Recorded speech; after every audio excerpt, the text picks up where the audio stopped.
Combien est suffisant? Voilà une question que chacun de nous doit se poser à propos des revenus et des économies.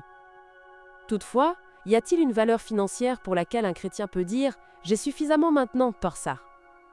Pouvons-nous dire que nous avons assez quand nos revenus nets valent 10 fois plus que la moyenne du revenu annuel de chaque famille dans le pays où nous vivons? Ou faut-il que ce soit 20, 50 ou 100 fois plus? Un homme a dit un jour « Je saurai que j'ai assez lorsque je n'aurai pas à sucer la chair des noyaux des mangues ». Les conseillers en retraite nous disent que nous avons besoin d'un certain volume d'économie et d'avoir pour jouir d'une retraite confortable. Mais pour un fidèle disciple de Christ, cela devrait-il être différent? Voyez-vous, suffisant est en réalité un terme relatif. Pour un disciple de Christ, la vraie question n'est pas combien serait suffisant, mais plutôt est-ce que mon désir d'acquérir un niveau de suffisance se met entre moi et mon Dieu? Est-ce le cas?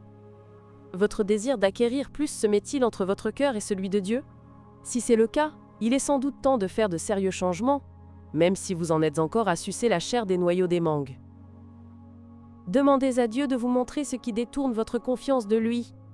Chaque jour, renouvelez votre confiance par la communion avec le Christ.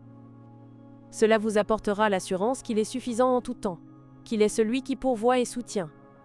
Il ne vous délaissera pas, ni ne vous abandonnera. Alors que nous retournons notre dîme de 10% à Dieu et donnons nos offrandes de promesses régulières et systématiques, mettons-nous en dernier et Dieu en premier.